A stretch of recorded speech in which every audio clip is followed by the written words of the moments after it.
I'm going to show you how to create a PPC campaign and what I title my campaigns to keep them organized and easy to optimize.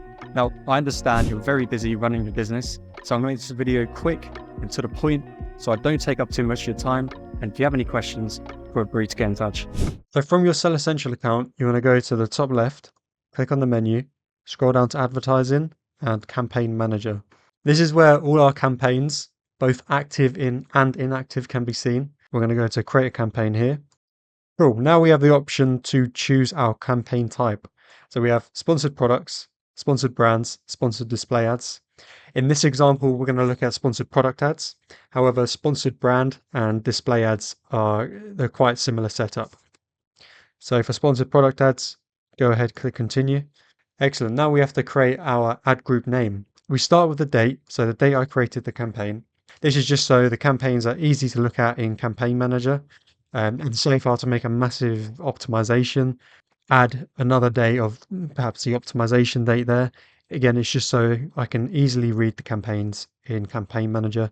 Although you do have the option to add start date columns. So there is that option. However, like I say, it's nice and easy to read when you can see the date right there.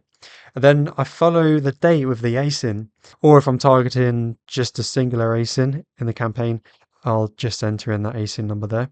So the product name is just the product name of the product you're selling.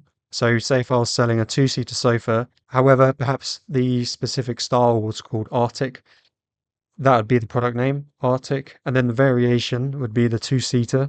So this area here would be called Arctic two-seater. And then if I was targeting a one-seater variation, I'll just swap this out for one-seater. And now we have target type. So the target type, if it's an auto campaign, I'll just type in auto here, just to keep it nice and simple, and nothing else. I'd leave it as that.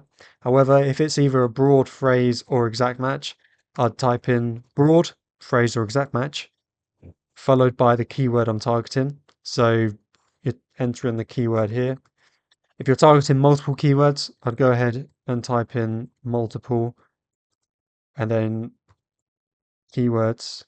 And that way I know, hey, look, there's multiple keywords in this campaign. I know to click into it to see how each keyword is performing. And then we have products. So what product are you targeting? You have the option to scroll down here and find your product. However, if you've got a lot of SKUs, you can go ahead and type in the SKU number here, or ASIN number, product name, and then we have enter list here, so you can add multiple products here. It's really simple. And now we have targeting. So if it's an auto campaign, I'll just tick automatic targeting here, and for phrase, broad, or exact, I'd click on manual targeting. In this example, we'll do manual targeting. You've got product targeting, keyword targeting. We're going to stick with keyword targeting in this example. Now we have keyword targeting. So what keywords do you want to rank on? In order for keywords to show up here and for you to be able to target keywords, you actually need to select an ASIN. So we're going to select this one here. Although it's out of stock, so we won't actually be able to target this product. You need to have inventory either at your warehouse or Amazon's warehouse in order to sell products on Amazon and to launch advertising campaigns. So for this example, we're going to target sofa and we'll make the match type broad. So we can select add here, or you can tick or untick these boxes. So if I just wanted broad match, I'll untick these and then you can scroll down. Now, if you're targeting low search volume keywords, say 150 searches a month or less, I'd put no more than 10 keywords in this campaign. However, if you're targeting keywords of a search volume of say 150 to 500 searches per month, I'll target no more than 5 keywords in this campaign. Any more than 500 searches a month, I'd leave it to 1 keyword per campaign and keep it as that. Otherwise, you'd find that one specific keyword has taken up all the ad budget and you don't have a fair campaign. Yeah, so as I say, you've got the option to add keywords here, and you can also upload a file of keywords. And then we have bids. So this is Amazon's suggested bid, is 39 pence. You can, of course, increase it or decrease it depending on how quickly you want to rank and your budget. So now we have negative keyword targeting. So I'd enter in any exact match keywords where you don't want your product to show in search results. So again, leather, I'd enter in, I'm selling a velvet sofa, so I don't want to appear for leather. I don't want to appear for bed or sofa bed. That's, I've appeared in these keywords in the past, and I know for a fact that I won't convert. You've also got armchair because it's a two-seater sofa. I don't want to appear for armchair because it's not very likely I'll convert and I'll just waste ad spend. Then you want to go ahead and click add keywords here. And now we have campaign bidding strategy. So we've got three options here: dynamic bids up and down, dynamic bids down only, and fixed bids. If you want to rank your product quite aggressively, I'd select dynamic bids up and down or fixed bids. If you're quite conservative with your budget, you'd select dynamic bids down only.